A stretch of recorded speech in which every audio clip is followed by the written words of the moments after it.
हामीको लागि के छ त? परमेश्वर का उद्देश्य आपके लिए क्या है? यो उद्देश्यलाई हामीले बुझ्न जरुरी छ। ये जो उद्देश्य को हमें समझना बहुत जरूरी है। आज तपाईँ यहाँ भेला हुनुभएको छ। आज आप यहाँ पर भेला हुए हैं। भेला हुनुको उद्देश्य चाहिँ के हो? यह जमा होने का उद्देश्य क्या है? जम्मा हुनेको उद्देश्य चाहिँ तपाईँ यहाँनिर खाली अल्छी लागेर समय निकालेर आएको व्यक्ति हो कि घरमा बस्दा बस्दा वाक्कै भएर आएको व्यक्ति हो तपाईँ? कि ऐसा है कि यह जमा होने का उद्देश्य जो घर में बैठते बैठते बोर होकर रोटी बनाते बनाते एकदम व्यस्त व्यस्त होकर मन न लगते ही बोल के यहाँ आए हैं, ऐसा तो नहीं ना है? आउने को उद्देश्य चाहिँ के हो? आने का उद्देश्य क्या है तो आपके जीवन में कि क्यों आए हैं यहाँ? जो मान्छे उद्देश्य बिना जीवन बिताउँछ पशु हो। कि जो उद्देश्यहीन जीवन व्यतीत करता है वो जानवर है, वो पशु है। पशुको कुनै उद्देश्य छैन। वो जानवर का पशु का कोई भी उद्देश्य नहीं है। खालि एउटै चारा खायो, गाई हो भने दुध दियो, बाघ हो भने अर्को पशुलाई खायो, त्यति मात्र छ। यदि गाय है, पशु में गाय है तो चारा खाएगी, दूध दोने वाली होगी तो दूध देगी, और बाघ होगा तो क्या बोलते हैं जंगल में दूसरा शिकार करके खाएगा, वही काम है उसका। खालि यति मात्रै छ। इतना ही है उसका खाना सोना। अनि वर्षमा एकपल्ट नानी जन्माउनु। उसके बाद साल में एक सीजन में उसको बच्चा जन्मना है, बस पैदा करना है। तपाईँ चाहिँ पशु हो कि मानिस हो? आज प्रश्न है कि आप पशु हैं या मनुष्य हैं? मनुष्य हो भने तपाईको नियति छ। क्योंकि मनुष्य है तो आपका एक बहुत बड़ा उद्देश्य और एक बड़ा नियति है। अनि उद्देश्य चाहिँ के हो? और उद्देश्य क्या है? उद्देश्य चाहिँ परमेश्वरको जिउँदो परमेश्वरको आराधना आत्मा र सच्चाइमा गर्नु हो। उद्देश्य यह है कि जीवित जिंदा परमेश्वर का आत्मा और सच्चाई से उसका आराधना करना। उद्देश्य यह है आपका। तपाईको जीवनको उद्देश्य चाहिँ एउटै मात्र हो। आपका जीवन का उद्देश्य यहाँ पर जो आए हैं एक ही है। जिउँदो परमेश्वरको आराधना चाहिँ आत्मा अनि सच्चाइमा गर्नु। जीवित परमेश्वर का जो आराधना है आत्मा और सच्चाई से करना है। यहाँ उद्देश्य इसी उद्देश्य से आप आए हैं। तपाईलाई बनाउने परमेश्वर, आपको सृष्टि करने वाला परमेश्वर, सारा ब्रह्माण्डलाई बनाउने परमेश्वर, वो सारा ब्रह्मांड को सृष्टि करने वाला परमेश्वर, सम्पूर्ण ग्रहलाई बनाउने परमेश्वर, सारे जो देखते हैं आप 9 ग्रहों का नाम सुनते हैं उसको बनाने वाला परमेश्वर, समुद्र र आकाश मण्डललाई बनाउने परमेश्वर, समुद्र और आकाश मंडल को बनाने वाला परमेश्वर, जसको नाम यहोवा हो, जिसका नाम यहोवा है, त्यो परमेश्वरको आत्मा र सच्चाइमा तपाईले आराधना गर्ने। वही परमेश्वर का आपको आत्मा और सच्चाई के साथ आपको उसको आराधना चढ़ाना होगा। अनि त्यो परमेश्वरले तपाईलाई प्रेम गर्नु। वही परमेश्वर जो है ऐसा सृष्टि करता जो महान परमेश्वर है आपको प्रेम करता है। बाइबलमा कुनै मन्त्र छैन। बाइबल में किसी प्रकार का मंत्र नहीं है। आज तपाईँ बाइबलको मन्त्रले जाति हुन्छ भने आउनु तपाईँ छुट्टिनु हुन्छ। क्योंकि यदि आप सोचते हैं कि बाइबल में एक मंत्र है और वो मंत्र पास्टर फूक कर मुझे चंगा कर दे बोलते हैं, भूल में पड़ गए हैं और यहाँ भूल से आए हैं। विश्वासीको जीवनमा कुनै मन्त्र छैन। क्योंकि जो मसीह विश्वासी के जीवन में किसी प्रकार का मंत्र नहीं है। मलाई पनि कुनै मन्त्र आउँदैन। मुझे भी यहाँ पर जो खड़े हैं मुझे भी कोई मंत्र नहीं आता। तर बाइबलमा कुनै मन्त्र छैन। बाइबल में किसी प्रकार का मंत्र नहीं है। बाइबलले मन्त्र भन्दा पनि ठुलो कुरा गरेको छ। परंतु बाइबल मंत्र से भी यहाँ बहुत बढ़कर बात करता है। यह बाइबल कहता है कि मंत्र से बढ़कर बोलता मैंने अनादिकाल से अनंत का प्रेम तुझसे मैंने किया है। बाइबल कहता है। कुनै धर्मशास्त्रले भन्दैन कि तँलाई मैले प्रेम गरेको छु। किसी प्रकार का धर्मशास्त्र नहीं कहता है कि मैंने तुझसे प्रेम किया है। धर्मशास्त्रले मन्त्रको कुरा गर्छ। धर्मशास्त्र मंत्र का बातें करता है। धर्मशास्त्रले धर्मकाण्डको कुरा गर्छ। धर्मशास्त्र धर्मकांड के बात करता है। धर्मशास्त्रले पाप र पुण्यको कुरा गर्छ। धर्मशास्त्र जो है पाप और पुण्य के बात करती है। धर्मशास्त्रले अग्ला मरेपछिको जीवनको कुरा गर्छ। धर्मशास्त्र जो मृत्यु के बाद आप जो जन्म लेंगे उसके बात करता है। कुनैमा धर्मशास्त्रले यो भन्नु सक्दैन कि मैले तँलाई अनन्त प्रेम गरेको छु। परंतु कोई भी धर्मशास्त्र में ऐसा नहीं बोल सकता है, नहीं लिखा है कि मैं अनादिकाल से अनंत का प्रेम करने वाला परमेश्वर मैं हूँ बोल के किसी भी नहीं बोला है। बाइबल र धर्मशास्त्रमा के अन्तर छ? पवित्र बाइबल में और धर्मशास्त्र में क्या अंतर है? बाइबलले चाहिँ एउटै कुरामा टिकेको त्यो चाहिँ ईश्वरको अचूक प्रेम हो। जो एक ही बाइबल एक ही चीजों में अभी तक टिका हुआ है, सच्चाई में जो टिका हुआ है, जो यीशु मसीह नासरी आपसे प्रेम करता है और बाइबल प्रेम है। यहाँ तपाईहरु जतिजना यहाँ हुनुहुन्छ, आप जितने भी यहाँ पर उपस्थित हैं, तपाईलाई तपाईको बाबुआमाले प्रेम नगर्ला, आपका माता पिता प्रेम न करें, तपाईको आफ्नो सन्तानले तपाईलाई त्यागिदिएको होला। यदि आपका जो संतान है, जो आपका जो बुढ़ा बुढ़ी माँ बाप है, आपका संतान जो त्याग दिया हो, र परमेश्वर भन्नुहुन्छ अनन्तले प्रेम गरेको छु। परंतु परमेश्वर बोलता है मैंने जो प्रेम किया था अनंत काल से अनादि काल से अनंत तक मैं तुझसे प्रेम करता हूँ। तपाईले आज चाहिँ परमेश्वरको प्रेमलाई बुझ्नुभयो भने जीवन जिउनु सजिलो पर्छ। क्योंकि आज परमेश्वर का प्रेम को आप यहाँ पूरी रीति से समझते हैं, तो जो जीवन आप कठिनाई में जी रहे हैं उसको जीने के लिए आपको आसान और सहज हो जाएगा। जीवन संघर्षले भरेको जीवन छ। क्योंकि जीवन जो है पूरी संघर्षमय, संघर्ष से भरी हुई जीवन है। जीवनमा समस्याहरूले भरेको छ। क्योंकि जीवन पूरा समस्या से भरा हुआ है। जीवन कठिनाइले भरेको छ। जीवन पूरी रीति से कठिनाई से भरा हुआ है। जीवनमा शत्रुताहरू आउँछ। जीवन में शत्रुता, आप पर शत्रुता हावी होगा। तर जब तपाईले ईश्वरको अचूक प्रेमलाई बुझ्नुहुन्छ, परंतु जिस दिन आप परमेश्वर का अचूक जो प्रेम को कभी नहीं टूटता है, कभी नहीं छोड़ने वाला जो प्रेम है उसको समझ जाते हैं, जब परमेश्वरको प्रेम चाहिँ तपाईले चाल पाउनुहुन्छ नि, जब आप पर पता चलता है कि परमेश्वर मुझसे कितना प्रेम करता है, उसके प्रेम को जब आपके जीवन में पता लगता है, त्यो प्रेम चाहिँ तपाईको लागि ठुलो विजयको हतियार हो। वही जो प्रेम जो आपको पता चलता है कि परमेश्वर आपसे प्रेम इतना करता है, इतना करता है, इतना करता है, वही प्रेम जब पता चलता है तो उसी से आप सब कुछ विजय पा लेंगे। तर जो व्यक्तिले प्रेम चाहिँ बुझ्दैन, परंतु जो परमेश्वर के प्रेम को नहीं समझता, उसले खाली अर्काले प्रार्थना कहिले गरिदिन्छ त्यो मात्र हेर्छ। और वो एक ही बात पर अड़े रहता है कि कोई आके मेरे माथा में हाथ रखते और कब आके प्रार्थना कर देगा, उसी पे निर्भर रहता है। जसले प्रेमलाई बुझ्दैन उसले यो पनि चाल पाउँदैन कि परमेश्वर ब्रह्माण्डको परमेश्वरले मलाई कत्रो अधिकार दिएको छ। अब ये भी जो परमेश्वर से प्रेम नहीं करता है, वो पूरे ब्रह्मांड को सृष्टि करने वाला परमेश्वर ने मुझे क्या अथॉरिटी, क्या अधिकार, क्या पावर दिया, उसको वो भी पता नहीं चलता है। क्रिस्चियन जीवन अथवा विश्वासीको जीवन चाहिँ शक्तिहीन जीवन छैन। क्योंकि मसीह जीवन, जो विश्वासी का जीवन, जो शक्तिहीन जीवन नहीं है। मसीहको जीवन चाहिँ शक्ति र सामर्थ र चिन्हले भरेको जीवन क्योंकि छ। मसीहत का जीवन, विश्वासी का जीवन चिन्ह और चमत्कार से भरा हुआ जीवन है, होना चाहिए। यदि चिन्ह र चमत्कार तपाईको जीवनमा छैन भने, यदि आपके जीवन में चिन्ह और चमत्कार नहीं है, तपाईले ईश्वरको अगापे प्रेम, गहिरो प्रेमलाई बुझेको छैन। यदि नहीं है तो आपका जो यीशु मसीह जो आपसे प्रेम करता, अगापे और बहुत गहरा प्रेम, जो गहरी प्रेम जो कोई नाप नहीं सकता, उसको आपको समझ में अभी तक नहीं आया है। तपाईले परमेश्वरलाई प्रेम गर्नुहुन्छ? क्या आप परमेश्वर से प्रेम करते हैं? परमेश्वरको प्रेमलाई बुझ्नुपर्छ हामीले।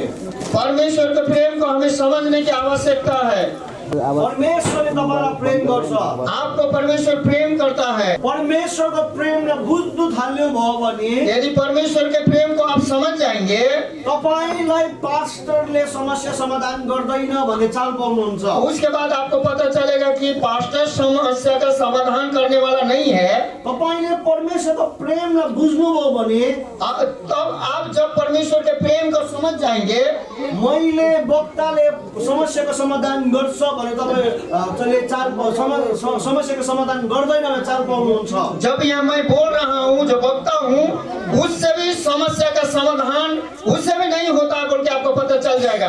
एउटा घरमा एउटा नानी मानिदिउँ। अब मान लीजिए एक उदाहरण आपको मैं सुना रहा हूँ। एउटा घरमा नानी छ, एक बच्चा है एक घर में, उसलाई समस्या छ।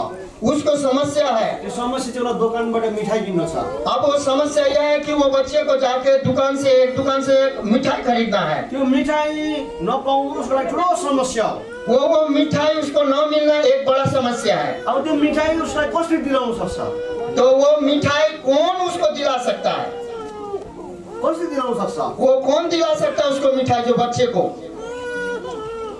उसको आमा बाउले उसके माता पिता अनि उसको आमा बाउले उसलाई मिठाई दिलाउनु सक्छ भने चाल पायो भने ऊ चाहिँ आफ्नो चाचाकोमा जाँदैन। यदि उसको पता चल जाएगा कि मेरा माता पिता जो मुझे जो मांग रहे मिठाई देंगे, उसको पता चल जाएगा तो अगल बगल में चाचा या फूफा किसी के पास वो नहीं जाएगा। उसले मेरो आमा र बाउले मलाई मिठाई दिन सक्छन्, ऊ पडोसीको घरमा जाँदैन। वो उसको पता चल जाएगा कि मेरा माता पिता जो है, मम्मी पापा है, मुझे मिठाई दे सकता है, चॉकलेट दे सकता, तो वो पड़ोसी से मांगते हुए नहीं घूमेगा। कि जान्छ कि जाँदैन? क्या चला जाएगा? माँ बाप जो देंगे तो क्या जाएगा वो? नहीं जाएगा। ऊ कसकोमा जान्छ? वो किसके पास जाएगा? किन? क्यों जाएगा? किनकि आमा बाउको निस्वार्थ प्रेम छोराछोरीलाई गर्छ। क्योंकि उनको पता चल जाता है कि मेरा मम्मी पापा निस्वार्थ प्रेम मुझसे करते हैं। त्यो निस्वार्थ प्रेम चाहिँ उसलाई भरोसा छ कि मेरो बाउले मलाई मिठाई किनिदिन्छ। उसको निस्वार्थ प्रेम में भरोसा है कि मेरा माँ हो या पापा हो, मुझे जो चाहिए, मिठाई चाहिए, जो भी हो मुझे देगा बोल के उसको भरोसा होता है। परमेश्वरको प्रेमलाई बुझ्ने मान्छेले भरोसामा जिउनु थाल्छ। परमेश्वर का प्रेम को जो समझते हैं वो परमेश्वर पर भरोसा करके जीने लगता है।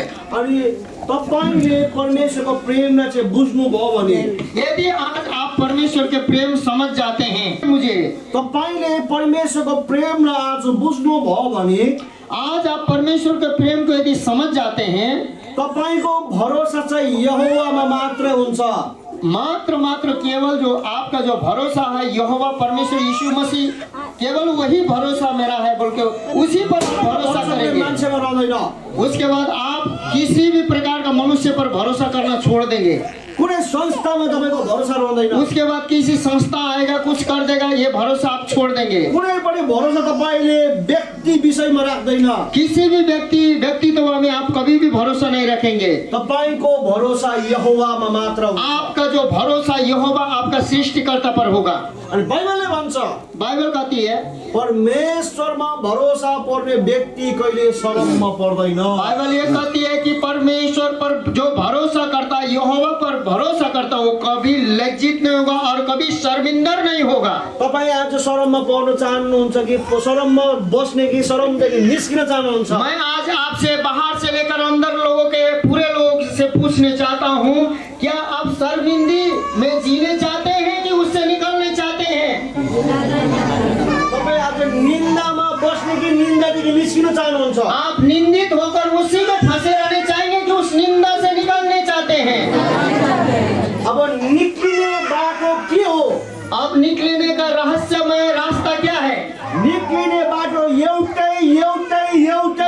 मात्र हो। निकलने का रास्ता एक ही है। त्यो एउटै बाटो चाहिँ परमेश्वर स्वर्ग र पृथ्वीको परमेश्वरमा भरोसा गरेर। जो एक ही मार्ग है निकलने का, एक ही मार्ग है निकलने का, जो स्वर्ग और पृथ्वी सृजनहार परमेश्वर यहोवा पर भरोसा करके, जब स्वर्ग र पृथ्वीलाई बनाउनु हुने परमेश्वरमा भरोसा तपाईले गर्नुहुन्छ, जब स्वर्ग और पृथ्वी को बनाने वाला परमेश्वर पर जब अपने भरोसा को आप उस पर जब रखते हैं, करते हैं, तब परमेश्वरले तपाईलाई शरमबाट निकाल्नुहुन्छ। तब परमेश्वर जो स्वयं है आपको निंदा से, शर्मिंदी से पूरी रीति से निकाल लेंगे।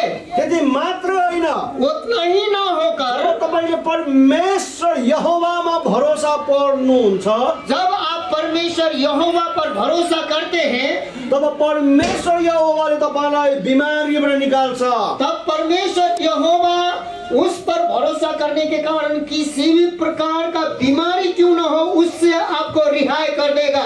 जब तपाईले परमेश्वर यहोवामा भरोसा पर्नुहुन्छ, जब परमेश्वर यहोवा पर आप भरोसा करते हैं, तपाईको हरेक जीवनको कठिनाइबाट परमेश्वरले आपका निकाल्नुहुन्छ। हरेक जीवन का जो कठिनाई, जो परिस्थिति है, जो आपको समझ में नहीं आ रहा, उससे पूरी रीति से वो निकाल देगा। यो कसरी म भन्न सक्छु? ये कैसे मैं कह सकता हूँ? पूरा दाबीको साथमा भन्न सक्छु म। मैं पूरे दावी के साथ में, मैं कॉन्फिडेंट के साथ में इसको मैं घोषणा कर सकता हूँ। किन? क्यों? मैले मेरो जीवनमा अनुभव गरेको कुरा हो। क्योंकि मैंने अपने जीवन में इस बातों को अनुभव करके मैं यहाँ तक आया हूँ। मेरो जीवनमा 4 वर्षको उमेरमा मेरो आमा खसेर गयो। मेरे जीवन में जो 4 साल के मैं था उसी समय मेरी माँ डेथ कर गई। अनि जब मेरो आमा मरेर गयो, जब मेरी माता मर के चली गई 4 साल की उम्र में, बाउले मेरो वास्ता फिक्री गर्नु बिर्स्यो। मेरा जो पापा था मेरा चिंता फिक्री करना छोड़ दिया।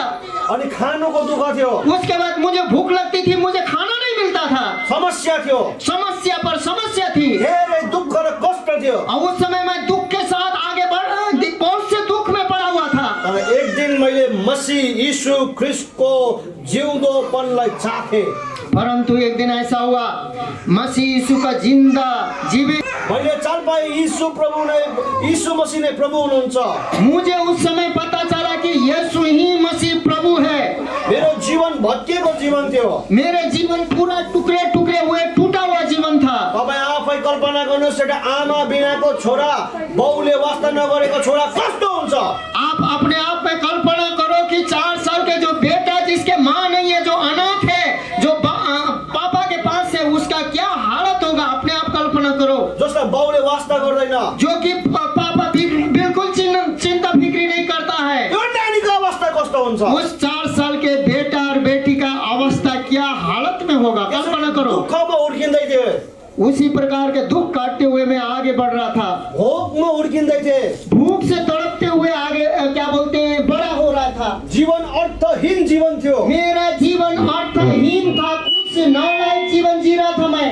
तर जब मैले मसीहलाई भेटेँ मेरो जीवन, जब मेरे जीवन में मसीहा आ गया, जब मैले यीशु मसीहलाई आफ्नो जीवनमा भेटेँ, जब यीशु मसीह को मैंने पा लिया, तब मैले उहाँमा जब भरोसा पर्न सिकेँ, जब उस पर मैंने भरोसा करना सीखा, जब मैले आफ्नो भरोसा मानिसलाई छोडिदिएँ, जब मैंने अपना भरोसा किसी व्यक्ति पर करना छोड़ दिया, मैले मेरो भरोसा मेरो बाउमाथि गर्नु छोडिदिएँ, मैंने अपना भरोसा अपने जन्म देने वाला पिता के साथ भी करना छोड़ दिया, मैले मेरो भरोसा मेरो आफ्नो सन्तानहरूमाथि गर्नु छोडिदिएँ, मैंने पूरा अपना चाचा फूफा फूफी अपना पड़ोसी जो भी मेरा संतान था उस पर भी मैंने भरोसा करना छोड़ दिया। र मैले मेरो भरोसा सृष्टिकर्ता मुक्तिदाता प्रभु यीशुमा जब गरेँ, मैंने अपना भरोसा जो मुक्तिदाता मसीह यीशु पर जिस दिन से मैंने अपने भरोसा को रखा, मैले कहिले पनि भोकै सुतेन। उसके बाद में मुझे कभी भी भूखा नहीं रहना पड़ा, कभी भूखा नहीं सोना पड़ा,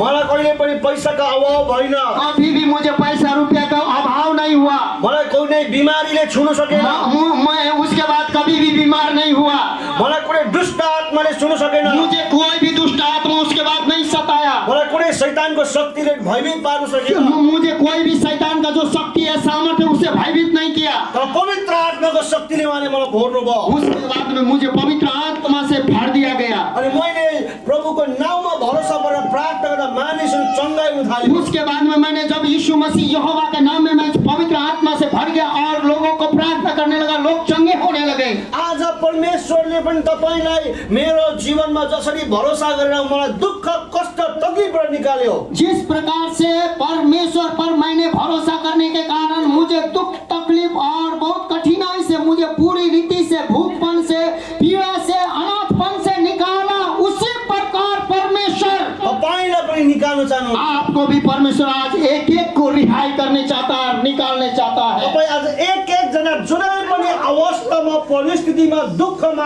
आँसुमा किन नहोस्, आप आज किसी भी परिस्थिति में दुख में आंसू में किसी भी प्रकार के बातों में क्यों नहीं फंसे हो, जब परमेश्वरमा भरोसा पर्नु, जब आप परमेश्वर यीशु मसीह पर जब भरोसा करते हैं, परमेश्वर तपाईलाई शरणमा पार्दैन। परमेश्वर आपको कभी भी लज्जित नहीं करेगा। रोमी 10:11 यही भन्छ, रोमी 10:11 में यही लिखा है, उहाँमाथि भरोसा पर्ने व्यक्तिले वहाँ उस पर जो भरोसा करता है त्यो कहिले पनि शरममा वो पर्दैन। कभी भी लज्जित नहीं होगा, कभी भी शर्मिंदर नहीं होगा। परमेश्वरमा भरोसा पर्ने व्यक्ति शरममा पर्दैन। परमेश्वर पर भरोसा करने वाला व्यक्ति कभी भी शर्मिंदर नहीं होता। तर यहाँ भन्दछ परमेश्वरमा भरोसा पर्ने व्यक्ति। परंतु यहाँ एक बात को ध्यान देना, सिर्फ परमेश्वर पर भरोसा रखने वाला शर्मिंदर दरमिंदर में नहीं पड़ेगा। पास्टरमा भरोसा गर्ने व्यक्ति भनेको होइन, यहाँ पर पास्टर पर भरोसा करने वाला व्यक्ति के बारे में नहीं कहा गया। मनुष्यमा भरोसा पर्ने व्यक्ति भनेको यहाँ पर मनुष्य पर भरोसा करने वाला व्यक्ति भी नहीं कहा गया। यहाँनिर राजनेताहरूमाथि भरोसा पर्ने व्यक्ति भनेको यहाँ पर राजनेता लोगों के ऊपर भरोसा करने वाला व्यक्ति को नहीं कहा गया। संसारको बुद्धिजीवीमाथि भरोसा पर्ने व्यक्ति यहाँ पर संसार के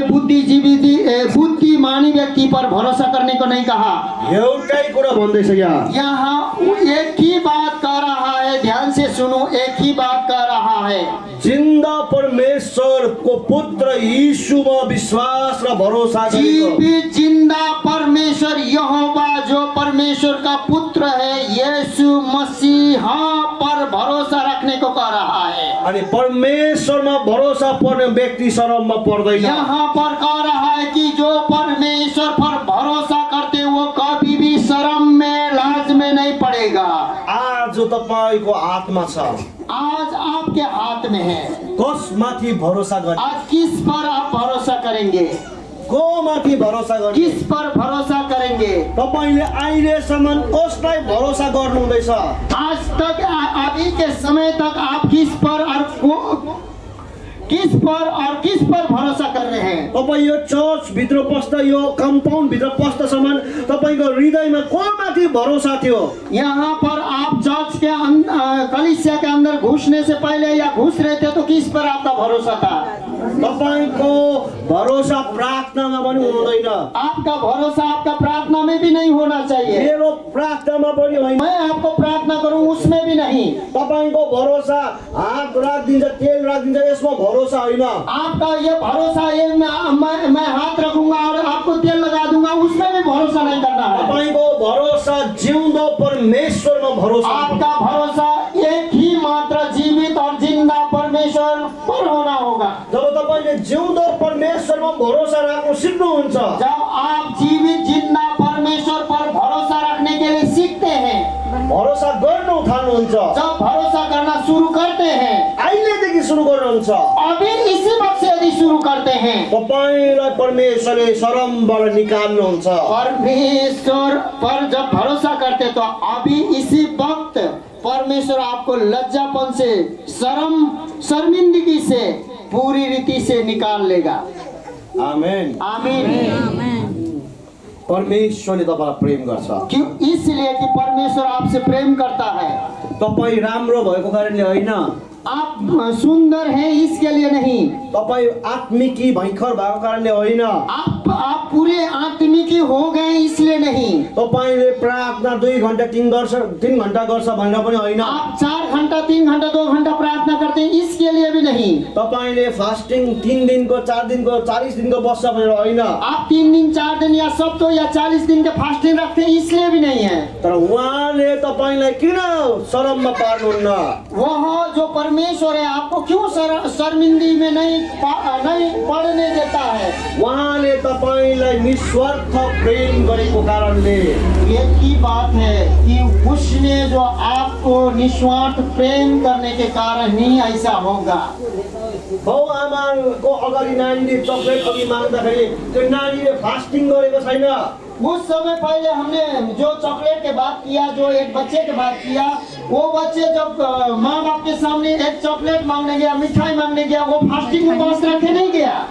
फास्टिङ बस्यो, वो फास्टिंग रखे चॉकलेट मांगा था।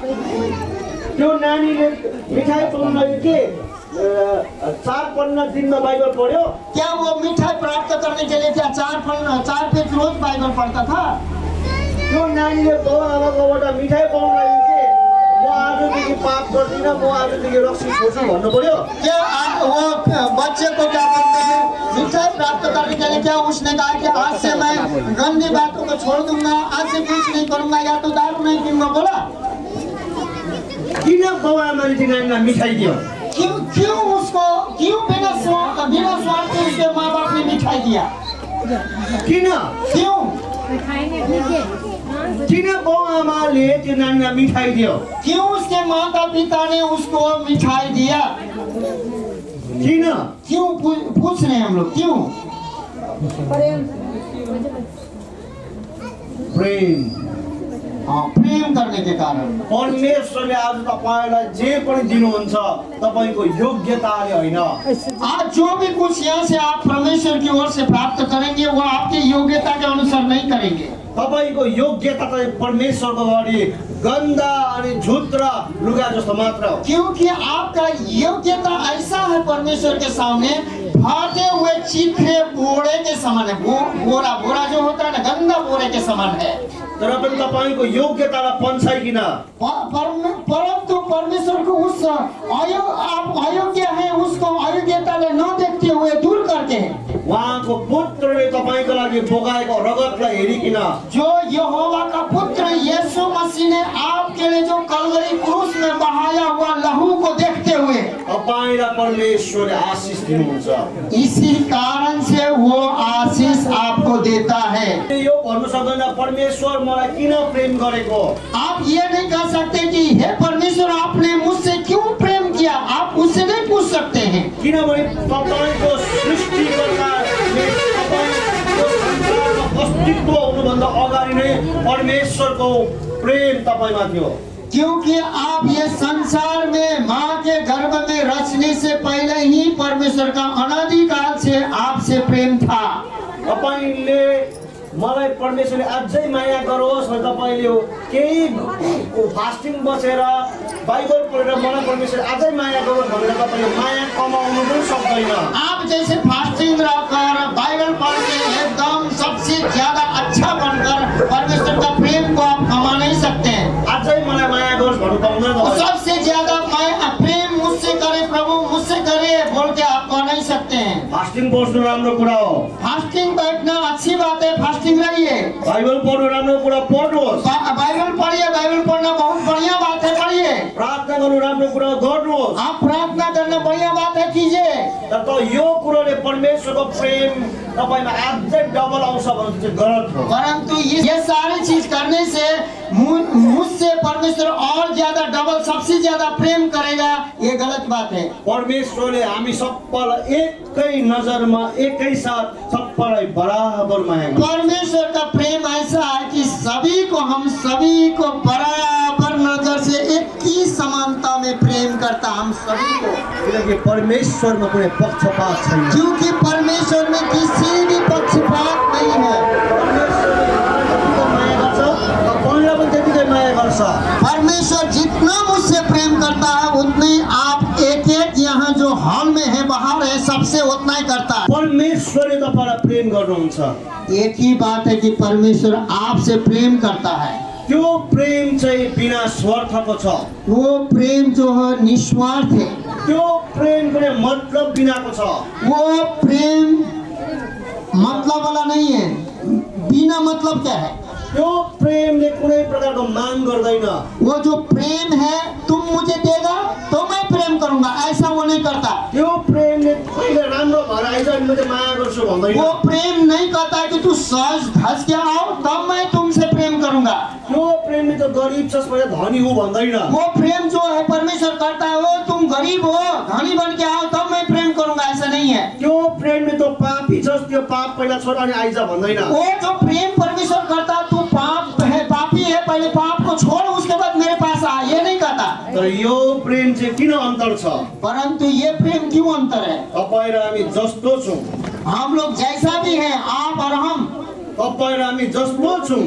आप और हम, मैं जो भी जैसा भी हूँ, जुन अवस्थामा छ, जिस अवस्था में भी है, जुन जग्गामा छ, जिस जगह में है, जुन परिस्थितिमा छ, किसी भी परिस्थिति में क्यों न हो, परमेश्वरले अनुग्रह गरिकन प्रेम गर्नुभएको छ। परमेश्वर अनुग्रहकारी प्रेमी दयालु परमेश्वर का प्रेम किसी भी परिस्थिति में हमसे उसने प्रेम किया है। अनि जब तपाईले यो प्रेमलाई चप्पै पक्रिनुहुन्छ विश्वासमा, जब इस प्रेम को आप तुरंत पकड़ लेते हैं, जब यो प्रेमलाई विश्वासको हातले चप्पै पक्रिनुहुन्छ, जब इस प्रेम को विश्वास के हाथ से पकड़ लेते हैं, तब यो प्रेमको शक्तिले तपाईको जीवन बदलिन्छ। यही प्रेम के शक्ति से आपका जीवन बदल जाएगा। परमेश्वरको प्रेमले बदलिन्छ। परमेश्वर का प्रेम आपको बदल देगा। परमेश्वरको प्रेम र विश्वासको हातले च्याप्पै पक्रिनुहोस्। परमेश्वर का जो प्रेम है विश्वास के हाथ से कैच कर लीजिए। परमेश्वरको प्रेमलाई तपाईँले आफ्नो हातले पक्रिन सक्नुहुन्न। परमेश्वर का प्रेम जो है आपके हाथ से कैच नहीं कर पाएंगे, पकड़ नहीं पाएंगे। परमेश्वरको प्रेमलाई हृदयको विश्वासको हातले पक्रिन सक्छ। परंतु आपका जो हृदय में जो विश्वास करते हैं उसके हाथ से आप पकड़ सकते हैं परमेश्वर के प्रेम को। जब तपाईँको हृदयको विश्वासले परमेश्वरको प्रेमलाई पक्रिनु थाल्नुहुन्छ, जब परमेश्वर का प्रेम जब हृदय में जो विश्वास करते हैं उस विश्वास से जब पकड़ना शुरू करते हैं, यो हृदयको विश्वासमा पक्रेको कारणले परमेश्वरको प्रेमले तपाईँको जीवनलाई बदलिन्छ। आपके हृदय में प्रेम करने का जो आप हृदय में विश्वास करते हैं उस विश्वास के हाथ से जब प्रेम को पकड़ते हैं परमेश्वर के प्रेम को, तो आप आपके जीवन में बदलाव दिखने लगता है, तो बदल जाते हैं। परमेश्वरको प्रेमले तपाईँलाई माया गर्नुहुन्छ। क्योंकि परमेश्वर का प्रेम है आपको प्यार करता है। उस प्रेम से यूहन्ना 3:16 ने यसरी भन्छ, यूहन्ना 3:16 में इस प्रकार से कहा गया है, परमेश्वरले संसारलाई यस्तो प्रेम गर्नुभयो। परमेश्वर ने जगत से ऐसा प्रेम किया। जगत भनेको ढुङ्गा माटो होइन। जगत कहने का मतलब है पत्थर और क्या बोलते हैं मिट्टी नहीं है। जगत भनेको खोला नाला पहाड होइन। ये जगत के मतलब नदी नाला पहाड़ जो दिखाई देता है वो भी नहीं है। जगत भनेको आज हावा पानी रुख होइन। जगत का मतलब ये हवा पानी पेड़ पौधा जो देखते हैं वो भी नहीं है। जगत भनेको चाहिँ के हो? जगत कहने का मतलब क्या है? मनुष्यको विशाल समुद्र भनेको। क्योंकि मनुष्य का विशाल जो समूह है उसी को जगत कहा गया है। मनुष्य जो जातियोंमा बाँटेको छ, जो मनुष्य विभिन्न जातियों में बटा हुआ है, विभिन्न कुलमा बाँटेको छ, विभिन्न कुल में बटा हुआ है, विभिन्न भाषामा बाँटेको विभिन्न छ, भाषाओं में बांटा हुआ है। मनुष्य जो विभिन्न रंग रूपमा बाँटेको छ। मनुष्य जो है विभिन्न रंग और रूप है उनका। कोही कालो छ, कोई काला है, कोही सेतो छ, कोई गोरा है, कोही रातो छ, कोई सांवले वर्णों का है, कोही फुर्को छ, कोई नाटा है, कोही अग्लो छ, कोई लंबा है, कोही मोटो छ, कोई मोटा है, कोही एकदम पतला छ, कोई पतला है, कोही बोल्नु सक्छ, कोई बोल सकते हैं, कोही बोल्नु सक्दैन, कोई नहीं बोल सकते हैं, पढेको छ, कोई पढ़ा हुआ है, कोही पढेको छैन, कोई थोड़ा अनपढ़ है, कोही गरिब छ, कोई गरीब है, कोही धनी छ, कोई धनी है। सबै वर्गको मानिसहरू भनेको।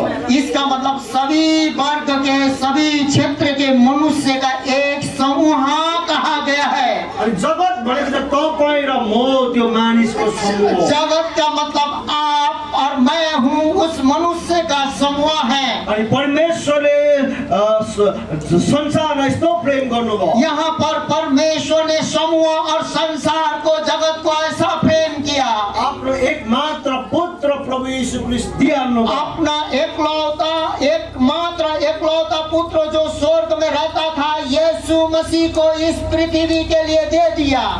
मनुष्यको लागि दिएको। वो हमारे लिए मनुष्य आप और हमारे पापों के लिए मनुष्य के लिए दिया गया। जतिले यीशु ख्रीष्टमा विश्वास गर्छ, कितने लोग मसीह यीशु पर विश्वास करते हैं नाश नहोस्, परंतु वो नाश न होंगे, तर अनन्त जीवन पाउँछ। परंतु अनंत जीवन उनके पास है और उनके लिए है। परमेश्वरले तपाईलाई प्रेम गरेको छ। परमेश्वर आपसे प्रेम करते हैं। प्रेम गरिसकेको छ। परमेश्वर आपसे प्रेम कर चुके हैं। गर्छ होइन, आप करेगा परमेश्वर ऐसा बात नहीं है। परमेश्वरको प्रेम अगाडिदेखि नै तपाईको जीवनमा छ। परमेश्वर का प्रेम जो सालों साल पहले ही से आपके लिए है, तर त्यो प्रेमलाई तपाईले किन अनुभव गर्न सकेको छैन? परंतु उस प्रेम जो पहले से था अभी तक अनुभव क्यों आपने नहीं किया? त्यो प्रेमको किन तपाईले लाभ उठाउन सकेको छैन? क्यों उस प्रेम का लाभ को आपने नहीं उठाया? त्यो प्रेमले तपाईको जीवन किन बदलेको उस छैन? प्रेम का प्रभाव से आपका जीवन क्यों नहीं बदला? किनकि त्यो प्रेम तपाईमा आउनु हो भने, क्योंकि उस प्रेम यदि आप में आ जाता, त्यो प्रेमको लागि चाहिँ उहाँले पठाइदिएको उहाँ आफ्नै पुत्रलाई जब तपाईले विश्वास गर्नुहुन्छ, जो उस प्रेम के लिए जब वो जो पिता ने पुत्र को, यहोवा ने अपने पुत्र को जो आपके लिए दे दिया है, जो यीशु मसीह हुनुहुन्छ, जो मसीह यीशु है, जब उहाँलाई तपाईले विश्वास गर्नुहुन्छ, जब उस पुत्र पर जब विश्वास करते हैं, भरोसा गर्नुहुन्छ, जब विश्वास के साथ भरोसा करते हैं, तब परमेश्वरको प्रेमले तपाईँको जीवनमा काम गरेको चाल पाउनुहुन्छ। तब परमेश्वर का प्रेम आपके जीवन में काम कर जाएगा और काम करते हुए आपको पता भी चलेगा। अनि त्यो प्रेमको फाइदा उठाउने तरिका चाहिँ यीशु मसीह मात्र हो। उस प्रेम का फायदा उठाने का एक ही मार्ग, एक ही तरीका है, एक ही चाबी है, मसीह यीशु पर विश्वास करना और उस पर भरोसा करना। मसीह यीशुमा विश्वास नगरीसम्म तपाईँले परमेश्वरको प्रेम तपाईँले अनुभव गर्न नै सक्नुहुन्न। मसीह यीशु पर जब तक आप भरोसा नहीं करेंगे तब तक परमेश्वर के प्रेम का अनुभव आप कर ही नहीं सकते हैं। तपाईँले चङ्गाई पाउनुहुन्छ, थोड़ा बहुत आपको चंगाई मिलेगा, दुष्ट आत्मा निस्किन्छ, थोड़ा बहुत दुष्ट आत्मा निकल के चला जाएगा। त्यो चाहिँ उसको होइन, त्यो चाहिँ गर्ने प्रार्थना गर्ने मान्छेको विश्वासले भएको कुरा हो। वो उसका विश्वास से नहीं है, जो प्रार्थना कर रहा है उसके विश्वास के द्वारा हो रहा है। प्रार्थना गर्ने मान्छेको विश्वासद्वारा हो त्यो चाहिँ। वो प्रार्थना करने वाला व्यक्ति के विश्वास के द्वारा होता है ऐसा। तपाईँ सधैँभरि नाशदेखि बाँचिनु हो भने, यदि आप सब घड़ी सब दिन विनाश से बचना है तो परमेश्वरको पुत्र तपाईँले ग्रहण गरेको हुनुहुन्छ। परमेश्वर का पुत्र यीशु मसीह को स्वयं आपको ग्रहण करना होगा और ग्रहण करना पड़ेगा। अनि परमेश्वरको पुत्र यीशु मसीहमा तपाईँले विश्वास गरेको हुनुपर्छ। परमेश्वर का पुत्र यीशु मसीह पर आपका विश्वास टिका हुआ होना चाहिए। रोमी 8:32 ले यसरी भन्छ, रोमी 8:32 में इस प्रकार से लिखा है, परमेश्वर ने केही बाँकी नराखिकन उस भी बाकी न रखकर, उधार न रखकर आफ्नो पुत्रलाई दिइहाल्नु भयो। अपना एकलौता पुत्र को दे दिया। उहाँसँगै नै पुत्र के साथ साथ में, सबै कुरो सित्तमा दिनुभयो भने पुत्र के साथ साथ में फ्री में सब कुछ दे दिया। यीशु के साथ में सब कुछ दे दिया। अब परमेश्वरको प्रेमको तपाईँले कसरी मूल्य आकलन गर्नुहुन्छ? अब ये परमेश्वर का जो प्रेम है आप कैसे इसका मूल्यांकन करेंगे? परमेश्वरको प्रेमको तपाईँले नापदण्ड कसरी बनाउनुहुन्छ? आप परमेश्वर का प्रेम का नापदण्ड कैसे करेंगे और कैसे बनाएंगे? परमेश्वरको प्रेमको मूल्याङ्कन चाहिँ यसरी गर्छ कि ईश्वरलाई उहाँले यति बेसी माया गरेको। परमेश्वर का प्रेम का मूल्यांकन इस प्रकार से करना पड़ता है। उहाँले आफ्नो पुत्रलाई यति बेसी माया गरेको। वो परमेश्वर यहोवा अपने पुत्र को इतना ज्यादा प्रेम करता था। एक मात्र भनेपछि एकलौता, एउटा मात्र ऊ छ, त्यहाँ उसको बादमा कोही छैन भनेको। वही है, उसके अलावा कोई नहीं है। एक मात्र त्यो माया गरेको एउटै मात्रै पुत्र हामीलाई दिनुभयो। जो प्रेम करता था एक लौता पुत्र को उसने हमें आपके लिए और मेरे लिए दे दिया। अब यसले चाल पाउँछ कि उहाँले माया गरेको एउटै मात्रै छोरा हाम्रो लागि दिँदैछ भने हामीलाई कति उहाँले माया गर्नु। इसीलिए पता चलता है कि उसका एक ही लौता पुत्र जो कि अपने ही जैसा प्रेम करता था हमारे लिए दे दिया। हामी कति परमेश्वरको नजरमा बहुमूल्य छौं। तो इसका मतलब हम लोग जैसा भी है परमेश्वर के नजर में कितना बहुमूल्य है। तपाईँ आज जुन अवस्थामा हुनुहुन्छ, दुःखमा हुनुहुन्छ, तपाईँले एउटा चाल पाउनुपर्छ। तपाईँ संसारको लागि घृणित हुन सक्छ। आप किसी भी प्रकार के दुख अवस्था में, पीड़ा के अवस्था में क्यों न हो, आप संसार के लोगों के सामने घृणित क्यों न हो।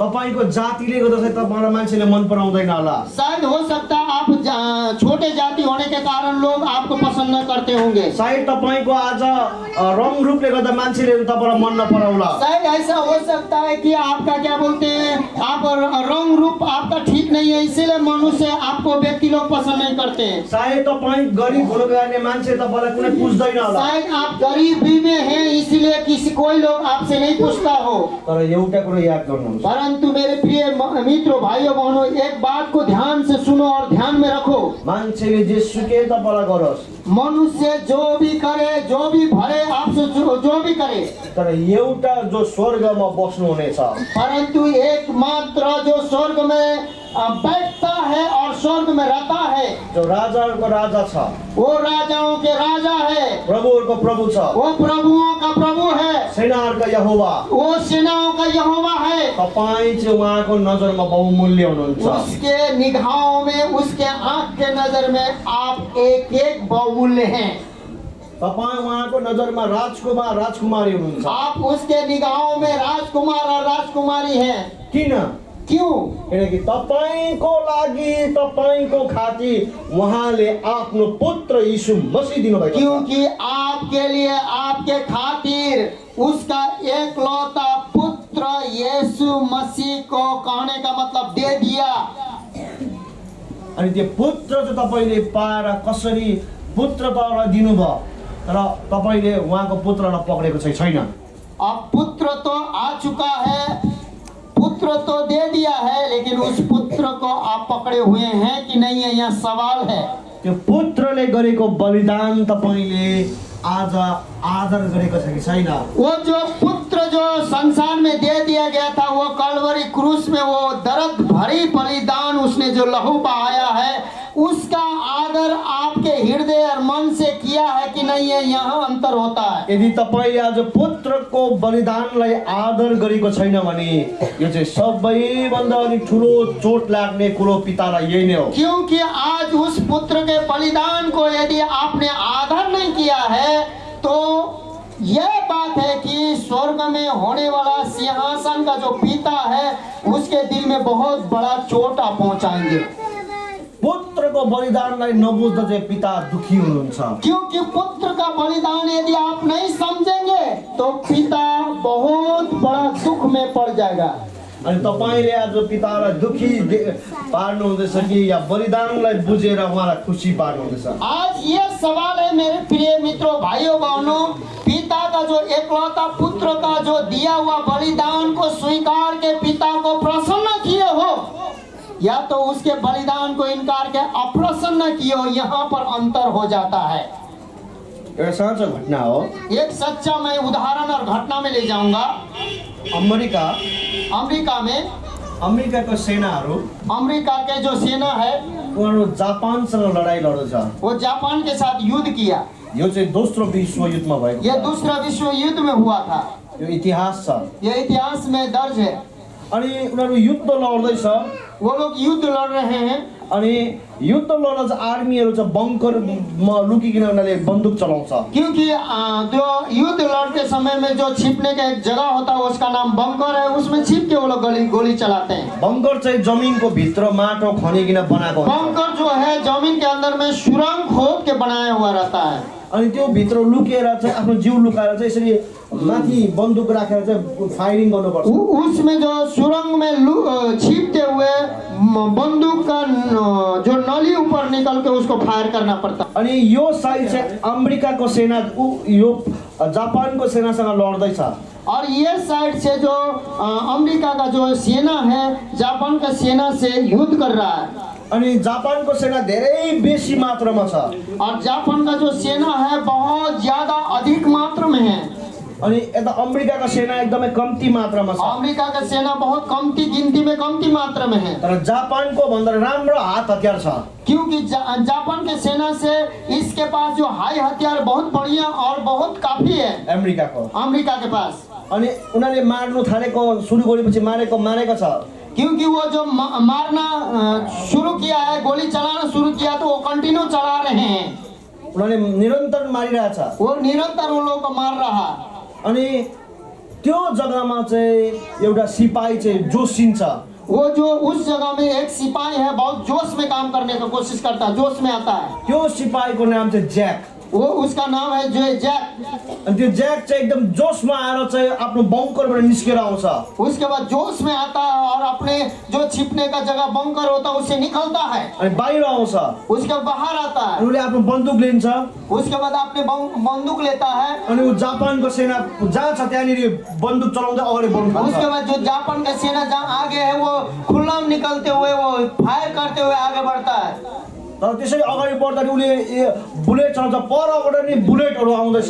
कि वो तो बुलेट चला के आगे तो बढ़ रहा है, गोली चला के, लेकिन उधर से भी पूरे गोली आ रहा है उसके तरफ। अनि त्यो ज्याकलाई बचाउनु लागि जो जैक को बचाने के लिए त्यो बङ्करको क्याप्टेनले वो बंकर का जो कैप्टन है ऊ अगाडि जान्छ। वो आगे जाता है, जैक के आगे जाता है। ज्याकलाई पक्रेर जो जैक को पकड़ता है उसलाई टिपेर बम्बरमा फालिदिन्छ। उसके बाद वो उसको उठाता है और वो सुरंग जो होता है, बंकर होता है, उसमें उठा के उसमें वो डाल देता है। अनि जसै ऊ टिपेर फालिदिन्छ त्यसलाई, जैसे उठा के वो डाल देता है, अंदर घुसा देता है उसको। तर परबाट आएको बुलेट, जापानले हिर्काएको बुलेट परंतु जापानी जो सोल्जर ने मारा हुआ जो गोली होता है त्यो क्याप्टेनलाई लाग्छ वो कैप्टन के सीने में लग जाता अनि है, ऊ मर्छ। वो मर जाता है। त्यो मान्छेलाई अमेरिकाको गभर्नमेन्टले एकदमै आदर दिन्छ। उसके बाद में वो व्यक्ति को जो अमेरिका का जो गवर्नमेंट है उसको बहुत आदर दिया जाता है, किनभने उसले आफ्नो सिपाहीलाई बचाउँदा मरेको। क्योंकि वो अपने एक सिपाही को बचाने के लिए वो शहीद हुआ है। उसले आफ्नो देशको लागि युद्ध गर्दाखेरि ऊ मरेको। वो अपने देश के लिए युद्ध कर रहा था, तब वो शहीद हुआ था। अनि उसको बाउलाई फोन गरेर बताइदिन्छ, उसका जो पिताजी को कॉल करके बता दिया जाता है, तपाईको छोरा एकदमै वीर थियो, वो आपका जो बेटा है बहुत वीर था, क्याप्टेन एकदमै राम्रो मान्छे, वो कैप्टन सबसे बढ़िया व्यक्ति था। सारा देश आज दुखी छ, आज सारा देश उसके लिए दुखी है, किनभने आज ऊ देशको लागि शहीद वो भएको छ। आज वो देश के लिए वो शहीद हुआ। तपाईको छोरालाई सारा देशले आज आदर गरिरहेछ। आज जो आपके बेटे को सारा देश आदर कर रहा है। अनि आज हामी तपाईलाई तपाईको छोराको डेड बडी सिपाहीको साथमा पुरा सम्मानको साथमा पठाउँदैछौँ। आज आपका जो बेटा का जो लाश है वो मान सम्मान करते हुए आपके घर में हम लोग पहुंचा रहे हैं। अनि तपाईको छोराले पाउने पैसादेखि लिएर गभर्नमेन्टले दिएको पैसा सबै तपाईको हातमा हामी वो दिन्छौँ। आपके बेटा को जो पाने वाला हिस्सा है, जो पैसा रुपया है, जो सामान है, हम सब कुछ देने वाले हैं हम लोग। अनि गभर्नमेन्टले उसलाई मेडल्सहरू पनि वो दिएको छ। और जो गवर्नमेंट है उसको उसने कमाया हुआ मेडल्स जितना भी है, जीता हुआ मेडल्स भी दे रहा है। बाउले एउटै कुरा भन्छ, परंतु उसका पिता एक ही बात बोलता है, मलाई पैसा चाहिएन। मुझे पैसा भी नहीं चाहिए। और उसले देशको लागि मैले आदर ठिकै छ, देश के लिए मरा, देश उसको आदर करे, वो अच्छी बात है। तर म एउटै कुरा चाहन्छु, परंतु मैं एक ही बात चाहता हूँ, मेरो छोरा कसको लागि चाहिँ मरेको। मेरा बेटा किसके लिए मरा था। अब फोनबाट उताबाट भन्छ उसके बाद में कॉल करते हुए उसको इधर से कहा जाता है कुनै मान्छेको लागि मरेको। वो जैक नाम का एक लड़का था, उसके कारण ये मरा। अनि म बाउले एउटै कुरा मात्रै भन्छ, उसका पिताजी एक ही बात कहता है वहाँ पर, त्यो ज्याक भन्नेको लागि जो मेरो छोरा शहीद भयो, जो जैक नाम का लड़का के लिए मेरा बेटा जो शहीद हुआ, त्यसलाई एकपल्ट भेट्न चाहन्छु। उसको मैं एक बार मिलने चाहता हूँ उससे, म हेर्न चाहन्छु त्यसलाई, उसको देखने चाहता हूँ, म त्यसलाई छुन चाहन्छु। मैं उसको छूने चाहता हूँ। यो चाहिँ कस्तो चाहिँ थियो, वो जो कैसा था, कैसा है, मेरो छोराले आफ्नो जीवन यसको लागि दियो। क्योंकि उसके लिए मेरा बेटा शहीद हुआ। अनि आर्मीले भन्छ आर्मी लोग बोलते हैं ज्याक त अब घर छुट्टीमा घर गएको छ, वो तो जैक तो घर में छुट्टी में गया है, तर तपाईको खबर हामी ज्याकलाई पठाइदिन्छौँ। परंतु आपका जो खबर है जैक को मैं जरूर भेज दूंगा। अनि ज्याकलाई खबर दियो, जैक को खबर दिया गया। अनि ज्याकले भन्छ ठिकै छ, म उसको बाउ आमालाई भेट्छु। वो जैक बोलता है ठीक है, मैं उनके माता पिता से मिलूंगा, क्याप्टेनको बाउ आमालाई भेट्छु म। मैं कैप्टन के माता पिता से जरूर मिलूंगा। अनि ज्याकको नम्बर पाउँछ, वो जैक का नंबर मिलता है। अनि बाउले फोन गर्छ, उसके बाद उसका जो कैप्टन का पिताजी फोन करता है, हेलो हेलो ज्याक, म क्याप्टेनको बाउ बोलेको, मैं कैप्टन का पिताजी बोल रहा हूँ, मेरो छोरा तपाईँको लागि शहीद भएको रहेछ। मेरा बेटा आपके लिए शहीद हुआ है। परबाट के आवाज आउँछ अरे, परबाट आवाज यस्तो आउँछ, दूर से ऐसा आवाज आता है फोनबाट, फोन से, मैले त के गर्नु, हाँ मरा तो क्या करें। बाउलाई साह्रै नराम्रो लाग्छ। उसके बाद पिताजी को बहुत बुरा लगता है। उसले बाउले भन्दैछ तपाईँ क्याप्टेनको बाउ बोलेको, तपाईँलाई बचाउँदा मेरो छोरा मर्यो भन्दैछ। कैप्टन का पिताजी जो बोल रहा है, सुनिए, मेरा जो बेटा कैप्टन है आपके बचाने के चक्कर में मरा है। र उता बचाउने ज्याक के भन्छ, मरे त म के गर्छु। लेकिन बचने वाला जैक मर गया तो मैं क्या करूं। फोन राखिदियो, उसके बाद ऐसा बोल के फोन रख दिया। फेरि फोन गर्छ, फिर कॉल करता है, उसले भन्छ हामी तपाईँलाई एकपल्ट छुन चाहन्छौँ। उसके बाद उसका पिताजी बोलता है कि आपके लिए मैं एक बार छूने चाहता हूँ, म तपाईँको हातहरू पक्रिन चाहन्छु, मैं आपके जो हाथ को मैं छूने चाहता हूँ, पकड़ने चाहता हूँ, म तपाईँलाई हेर्न चाहन्छु, मैं आपको देखने चाहता हूँ। किनभने मेरो छोरा तपाईँको लागि बलि हुनु भनेको चाहिँ शहीद हुनु भनेको चाहिँ ठुलो कुरा हो। अनि तपाईँको लागि शहीद हुने व्यक्ति चाहिँ मेरो छोरा तपाईँको लागि शहीद हुनु चाहिँ त्यो व्यक्ति चाहिँ कस्तो रहेछ म तपाईँलाई भेट्न चाहन्छु। उसका पिताजी, कैप्टन का पिताजी बोलता है कि आप कैसे हो जो कि मेरा बेटा आपके लिए शहीद हुआ, आप किस प्रकार के हो, मैं आपको छूने चाहता हूँ, मैं आपसे भेंट करने चाहता हूँ और मैं आपको देखने चाहता हूँ। अनि उसले भन्छ हामी यता खानामा तपाईँलाई बोलाउँछौँ, आपको हम लोग एक खाना खाने समय मिलेंगे, बुलाते हैं। अनि त्यो खाना खानेको समय तय भयो। जब खाना खाने का समय तय हुआ, मिलने का समय तय हुआ, अनि क्याप्टेनको बाउको घरमा सबै कुरो मिल्यो जब कैप्टन के पिताजी के घर में सब कुछ मिला के रखा गया, खाना खानुको लागि। उसके बाद वो जो लड़का है जैक है वो खाना खाने के लिए सबै टेबलमा खाना सजिरहेछ, सब टेबल में खाना सजा हुआ है पर्खिरहेछ, और इंतजार कर रहे हैं। ज्याक आउँदै आउँदैन। जैक नहीं आया, 10 बजे ज्याक आउँदैन, 10 बज चुका, जैक नहीं आ रहा, 11 बजे ज्याक आउनु छैन, 11 बज गया, जैक नहीं आ रहा, 12 बजीतिर गाडी आयो, 12 बजे के समय गाड़ी आया, 12 बजीतिर राति गाडी आयो, रात में 12 बजे के समय गाड़ी आता है, स्पिड त्यो गाडी आयो। स्पीड के साथ गाड़ी आता है। अनि त्यो क्याप्टेनको बाउको घरको दैलो नै भत्काइदिन्छ। उसके बाद कैप्टन का जो पिताजी का जो दरवाजा ही तोड़ देता है। अनि ऊ जान्छ, उसके बाद वो जाता है, मातिरहेको छ, वो पिया हुआ है, पूरा नशे में है। अनि भन्छ उसले उसके बाद वो कैप्टन के पिताजी को कहता है, जैक तपाईँको छोराले मलाई बचाउन मैले के मैले बचा भनेको हो? क्या आपके बेटा मुझे बचा रहा था, मेरे जगह में मर रहा था, तो क्या मैंने कहा था बचाने के लिए? मर्यो ऊ। मर गया। अनि खाना पनि खाँदैन। उसके बाद खाना भी नहीं खाता। उसले जब त्यो ज्याक जान्छ, जब वो जैक जाता है, बाउ र आमा बसेर रुनु थाल्छ। उसके बाद माता पिता बैठ के रोने लगते हैं। आफ्नो टाउको हातमा राखेर रुनु थाल्छ। उसके बाद अपने सिर में अपने हाथ रख के रोने लगता है। मेरो छोराले कस्तो मान्छेको लागि चाहिँ आफ्नो जीवन चाहिँ दियो, मेरे बेटे ने किस प्रकार के बदमाश के लिए अपना जीवन को कुर्बान कर दिया।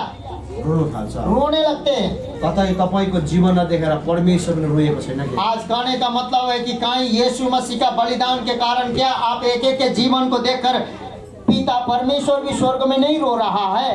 कि परमेश्वर पनि तपाईँको लागि देखेर दुखी छैन के? क्या परमेश्वर भी उसी प्रकार से दुख में तो नहीं है आपके चाल चलन को देखकर? मेरो पुत्रले यत्रो बलिदान दिएको छ, मेरा पुत्र जो यीशु मसीह ने क्रूस में आपके लिए इतना बलिदान दे चुका है, कोराको चोटहरू सहेको छ, उसने 39 कोड़ा आपके के पापों के लिए खाया है, दर्द सहा है। हातहरू काँटीले ठोकेको छ, उसने अपने हाथों में बड़े बड़े कीले गड़ा है, गथा है, शरीरमा चोटै चोट छ, शरीर में चोटे चोट से भरा हुआ है, यस्तो दुःख उठायो। यही संग दुख उठाया। आज तपाईँको जीवन देखेर कतै पिता दुखी छैन कि? क्या आज आपके चाल चलन और आपके विश्वास को, आपके जीवन को देखकर स्वर्गीय पिता ऐसे दुखी तो नहीं है?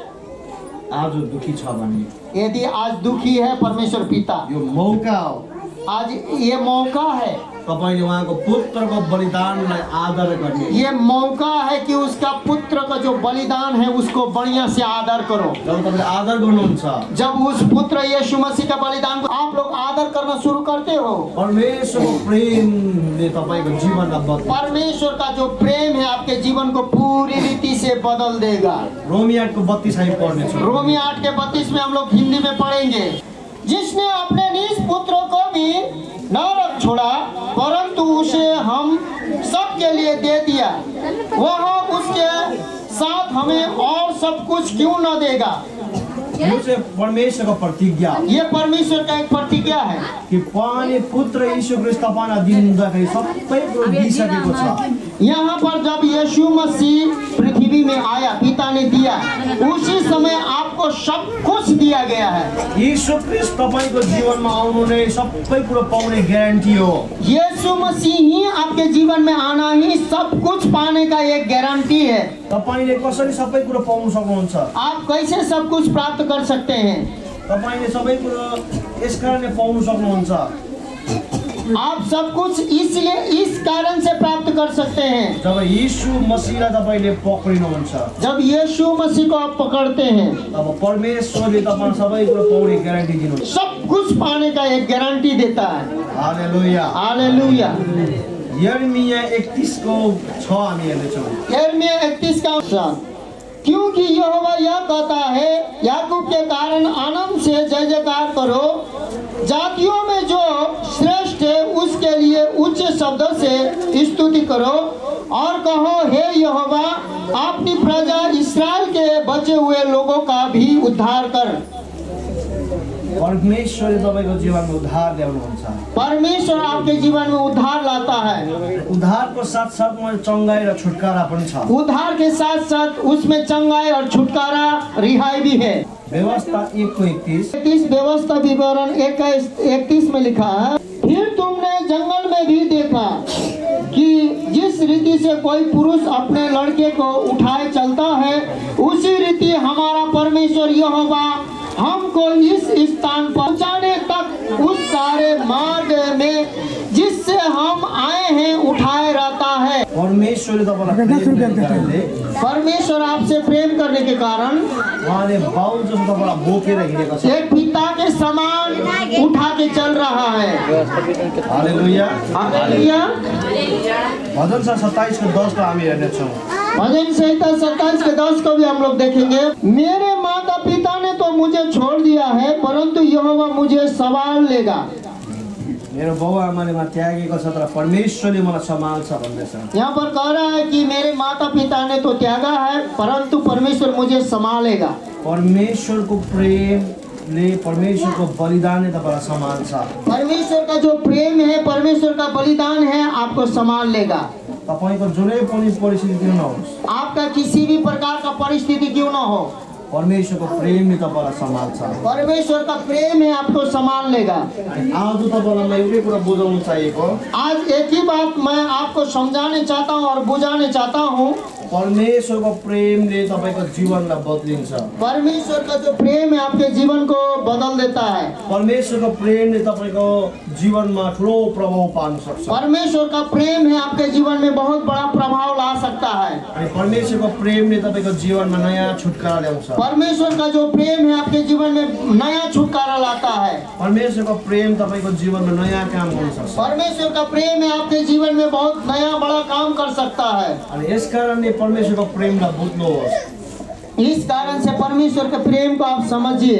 अनि परमेश्वरको प्रेमले तपाईलाई निको पार्छ। यही है कि परमेश्वर का प्रेम आपको चंगा कर देता है। परमेश्वरको प्रेमले तपाईको भलाइ ल्याउँछ। परमेश्वर का प्रेम जो है आपके जीवन में भलाई उत्पन्न करता है। परमेश्वरको प्रेमले तपाईलाई खराबीबाट बचाउँछ। परमेश्वर का प्रेम है हर एक खराबी से आपको बचाता है। परमेश्वरको प्रेमले तपाईलाई मृत्युबाट बचाउँछ। परमेश्वर का प्रेम है आपको मृत्यु के मुंह से बचाएगा। अनि परमेश्वरको प्रेम कसरी तपाईले अनुभव गर्ने? परमेश्वर का प्रेम आप कैसे अनुभव कर सकते हैं? यीशु मसीहको बलिदानलाई यीशु मसीह के बलिदान को समझने के द्वारा। जब तपाईँ परमेश्वरको बलिदानलाई बुझ्नुहुन्छ, जब प्रभु यीशु मसीह का बलिदान को आप समझते हैं, परमेश्वरको प्रेम तपाईको जीवनमा आउँछ। परमेश्वर का प्रेम आपके जीवन में आ जाता है। अब हामी उठ्नेछौँ, प्रार्थना गर्नेछौँ, परमेश्वरको प्रेमलाई बुझिकन हामी प्रार्थना गर्नेछौँ। आज अब आप लोग खड़े हो जाइए और हम लोग प्रार्थना करेंगे और उस परमेश्वर के प्रेम को समझ बूझ कर प्रार्थना करेंगे।